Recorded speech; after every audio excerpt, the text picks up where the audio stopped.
Hi అండి. Today special అయితే బెల్లం పానకం అండి.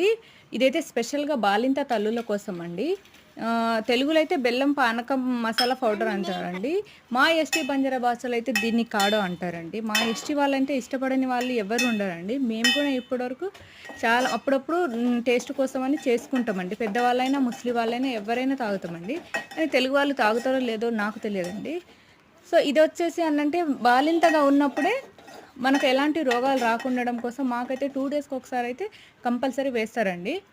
దీన్ని ఎట్లా తయారు జేసుకోవాలంటే కడాయి తీసుకొని, కడాయిలో ఒక స్పూన్ ఆయిల్ లేదా ఘీ వేసుకోండి. అంటే నెయ్యి వేసుకోండి. నెయ్యి వేసుకొని ఒక కప్పు బెల్లాన్నయితే వేసుకోండి. వేసుకున్నాక కొంచెం పొంగులొచ్చే వరకు 2 మినిట్స్ వరకు కలపండి. ఇట్లా వీడియోలో చూపించినట్టుగా కొంచెం పొంగులు కలర్ అనేది చేంజ్ అవ్వాలండి. చేంజ్ అయిన తర్వాత గ్యాస్ ఆఫ్ చేసుకొని గిన్నె పెట్టుకొని వేడిగా ఉన్నప్పుడే ఒక స్పూన్ మసాలాలనైతే కలుపుకోవాలండి. మసాలాలు కలుపుకున్నాక మళ్ళీ ఒక 2 స్పూన్ వేడి వేడి వాటర్ మాత్రమే కలుపుకోవాలండి. చల్లని వాటర్ కలుపుకుంటే ఏమైతదంటే ఈ పానకం అనేది గట్టి పడతదండి. గట్టి పడితే తాగడానికి బాగుండదండి. వాటర్ కూడా ఎక్కువ కూడా కలుపుకోకండి. లూజ్ అయితే టేస్ట్ అనేది పోతుందండి.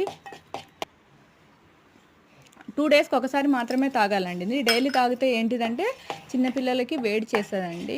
ఈ మసాలాల ప్లేస్‌లో కొందరైతే ఓమ అనేది దంచి వేసుకుంటారండి. దంచి పౌడర్ లెక్క వేసుకుంటారండి. ఈ మసాలాలో కావాల్సిందేంటంటే తోక మిరియాలు, సొంఠి, మదియాస్టి ఉంటాయండి. షాప్‌కెళ్ళి బాలింత మసాలా ప్యాకెట్ ఇవ్వమంటే వాళ్ళు ఇస్తారండి. దీన్ని మనమే మిక్సీ జార్‌లో గ్రైండ్ పెట్టుకోవాలండి. 2 డేస్‌కి ఒకసారి అయితే కంపల్సరీ తాగాలండి. విలేజ్‌లో అయితే కంపల్సరీ తాగుతామండి మేము.